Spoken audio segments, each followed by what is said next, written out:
Our Lady of Guadalupe, Patroness of the Americas. Quote, "Let not your heart be disturbed. Do not fear that sickness, nor any other sickness or anguish. Am I not here, who is your mother? Are you not under my protection? Am I not your health? Are you not happily within my fold? What else do you wish for? Do not grieve nor be disturbed by anything." Our Lady of Guadalupe to Juan Diego. Reflection: between 1428 and 1521, the Aztec Empire thrived in present-day central Mexico. This empire began with an alliance among three city-states, Tenochtitlan, Texcoco, and Tlacopan, allowing them to dominate the region. In 1521, the Spanish conquistador, Hernán Cortés, led his army of Spaniards and members of the indigenous Tlaxcalans tribe in a battle against the Aztecs, defeating them and capturing their capital city. The conquerors then established New Spain in the territory and rebuilt the capital that would become Mexico City.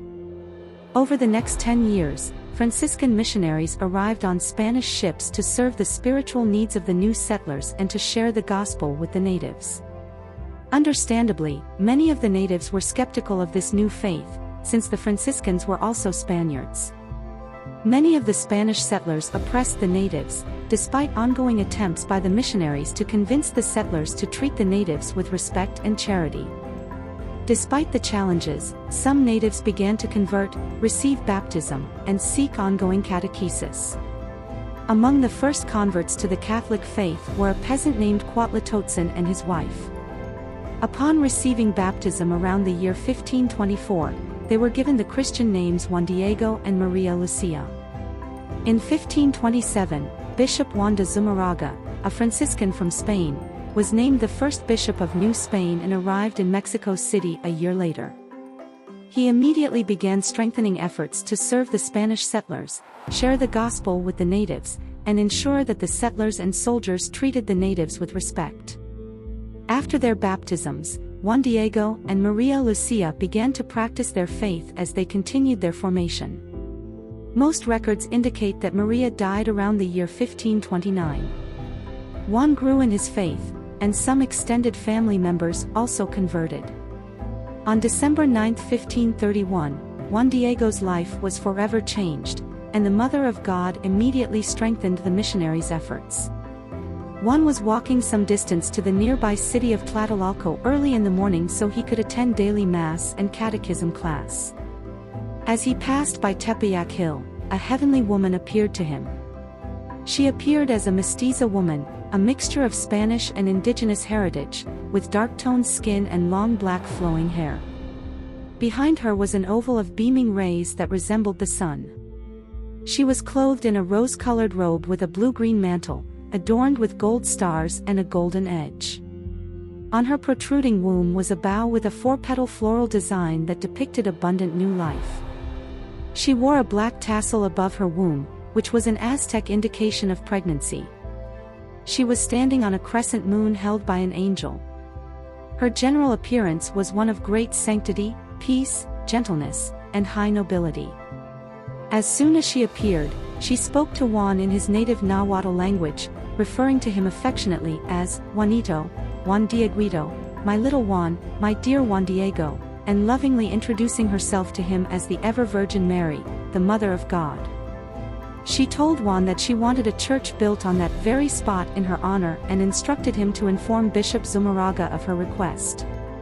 Juan did so that same day, but the bishop needed time to think about his request. Juan then returned home by the same route and once again encountered the Mother of God at the same spot.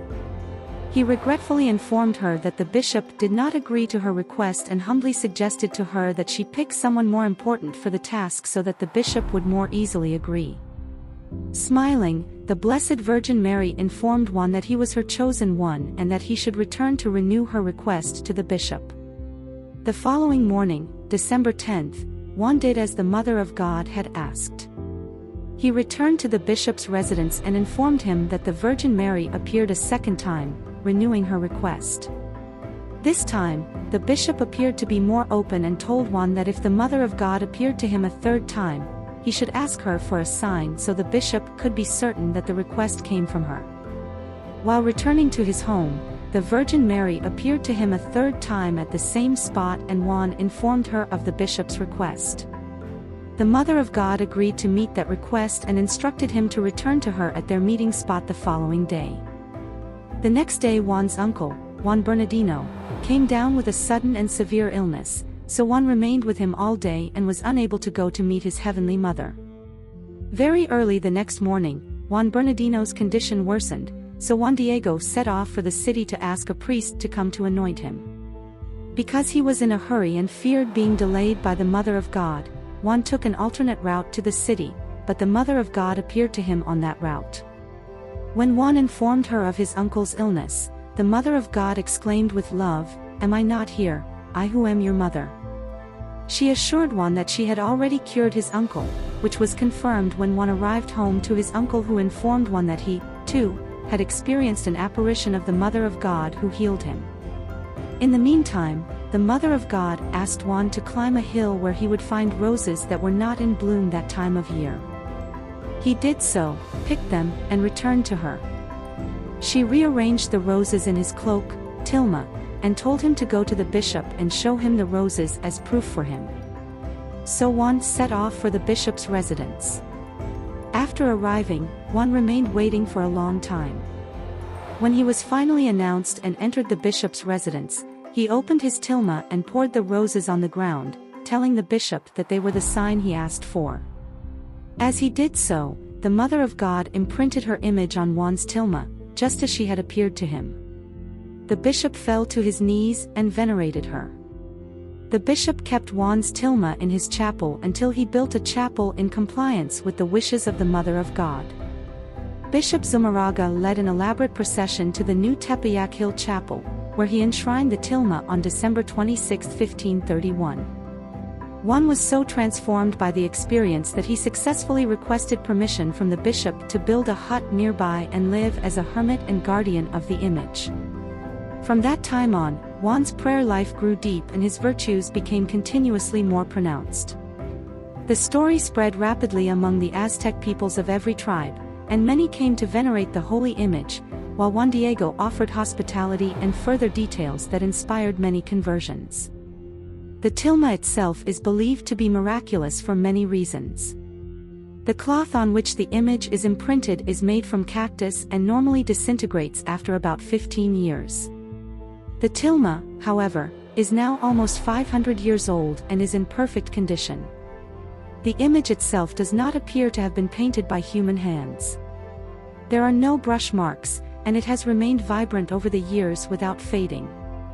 No underlying sketch of the image can be found by modern scientific techniques. The eyes of the Virgin have been examined under magnification and reportedly reveal a reflection of the bishop on his knees along with some others nearby. In 1921, a bomb exploded next to the image in an attempt to destroy it, bending a thick metal cross on the same altar but leaving the image undamaged. Perhaps the greatest sign of the miraculous nature of the image of Our Lady of Guadalupe is the spiritual impact that it has had upon the native people of Mexico and throughout the world. The fact that Our Lady appeared as a mixture of native and Spaniards was her way of communicating to the natives that God wanted them to be open to the message of the gospel from the Spanish missionaries. The bishop who built the chapel, the priests who served there, and especially the native Juan Diego himself could be trusted, and the message they had to share was heavenly. Miracles followed and conversions took place at a pace previously unseen by missionaries. Our Lady proved herself to be the greatest of evangelizers.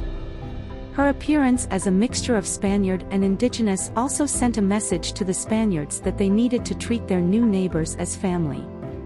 Today, the basilica in which the image of Our Lady of Guadalupe is enshrined remains one of the most sacred places of inspiration and pilgrimage in the Americas. She is patroness of the Americas and is especially revered in Mexico. As we honor this sacred apparition of the Mother of God, ponder the ongoing miracle of the 500-year-old tilma of Saint Juan Diego. To this simple and humble man, God sent his mother as a missionary. Through him, the Blessed Virgin Mary's message resonates today. Prayer. Dearest Mother, Queen of heaven and earth, ever Virgin and Lady of Guadalupe, your love for the people of Central America led you to appear to a humble Christian and entrust him with a sacred task. His willingness to fulfill your will led to the conversion of countless people who will now spend their eternity with you in heaven. Please pray for me, and for the Americas, that we will never turn away from your divine Son and will always rely upon your motherly intercession. Our Lady of Guadalupe, pray for me. Jesus, I trust in you.